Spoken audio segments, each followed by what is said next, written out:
Yesterday, our devotion that is walking through the Sermon on the Mount, it followed what is kind of a difficult passage for us in Jesus' lessons here. Today's lesson, today's devotion, is another tough one. Starting at Matthew 5, verse 43, it says, "You've heard that it was said, 'You shall love your neighbor and hate your enemy.' But I say to you, love your enemies and pray for those who persecute you, so that you may be sons of your Father who is in heaven. For he makes his sun rise on the evil and on the good, and sends rain on the just and on the unjust. For if you love those who love you, what reward do you have? Do not even the tax collectors do the same? And if you greet only your brothers, what more are you doing than others? Do not even the Gentiles do the same? You therefore must be perfect, as your heavenly Father is perfect." Now there's a lot here, and it doesn't need a lot of background. Like this is plain English. There's no context that really heavily impacts this. And what I'm seeing here is kind of three points, three focuses here. The first is the love your enemies and pray for those who persecute you. Okay, and this is like the crux. This is the main focus of the entire thing, right? And this does go contrary to everything we say. Our nature, I guess, when we have an enemy, when someone is persecuting us, when someone is harassing us, our instinct is to respond negatively. If we see something on social media, maybe that is anti-Christian, our tendency, our instinct, and this is something you see a lot, is to respond negatively against the person who posted it. In person, when someone is a jerk to you, the tendency is to be a jerk back. And this is saying, love them. If someone says something mean about you or about your faith or about what you do, you love them. And that's radical. And it goes on, so the second point is, for if you love those who love you, what reward do you have? Do not even the tax collectors do the same? And here's a little bit of context that we can understand.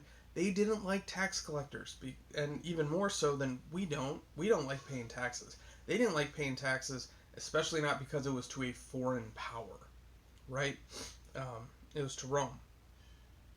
And if you greet only your brothers, what more are you doing than others? You see, what Jesus is calling us to is a love that is radical and that is different from what everyone else does.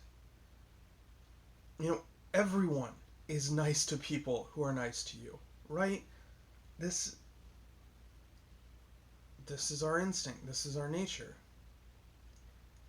It's radically different to love people who suck, right? I mean, and we see this because it makes the news in big ways when you have people. I remember one story, it was a while back. This guy's brother got shot and killed. And he showed up at the trial, and he told the person who killed his brother, "I forgive you and I love you." And that made the news all over the place because that doesn't happen. And that's what we're called to do. Because our lives are supposed to look different from the people around us in the best possible way. And then it closes, "You must be perfect as your heavenly Father is perfect," which, have fun with that one. It's something to strive to. Your salvation doesn't hinge on it. Don't hear me say that, because that's not what I'm saying. But we're not called to kind of, the term that my dad always used was cheap grace. We're not called to live in cheap grace. We know we're forgiven, but that shouldn't be a permission for us to have this attitude of, I know I'm going to be forgiven, so I'm going to do whatever I want, right? We're called to live up to these standards, the will of God. He's like, here's what I want you to do. Here's what I designed you to do.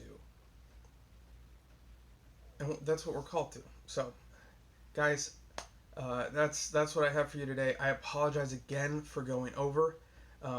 One more thing in closing,